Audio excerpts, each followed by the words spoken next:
আচ্ছা, তোমাদের শাড়ি পরতে ভালো লাগে? আমার তো ভীষণ ভালো লাগে।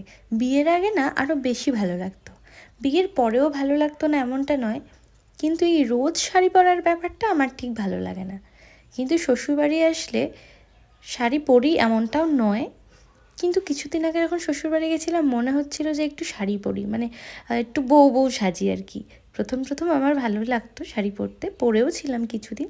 তারপরে একটু পুরনো হতে, মানে বেশি পুরনো না, ঠিক 2-3 মাস পর থেকে আর আমি শাড়ি পরা ছেড়েই দিয়েছি, না এটাই পরতাম।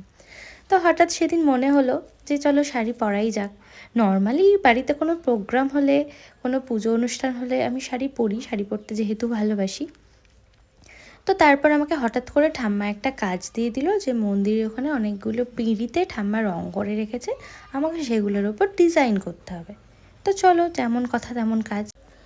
আসলে ঠাম্মা আমাকে আগের দিনই বলে রেখেছিল এই কাজটা করে দেওয়ার জন্য, আর আমার সময় হয়নি বলে আমি ঠিক করে উঠতে পারিনি।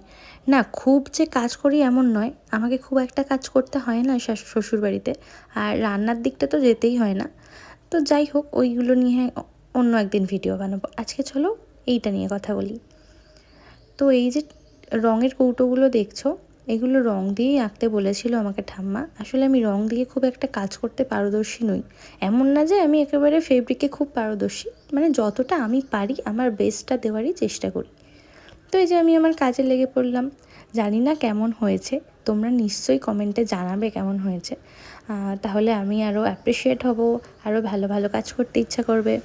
তো ফাইনালি এইটা আমার প্রথম পিঁড়িটা, আর একদিনে আমি এই একটাই পিঁড়ি আঁকার সৌভাগ্য হয়েছিল, কেননা বেটু উঠে পড়েছিল, আর ও উঠে গেলে আমাকে কোনো কাজই করতে দেবে না, বিশেষ করে তো এই রকমের কাজ।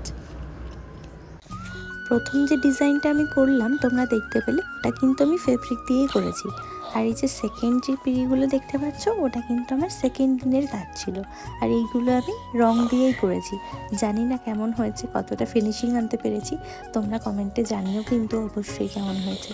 চলো, আজকের মতো ভিডিওটা এত দূরই, যদি ভালো লেগে থাকে একটা লাইক করে দিও।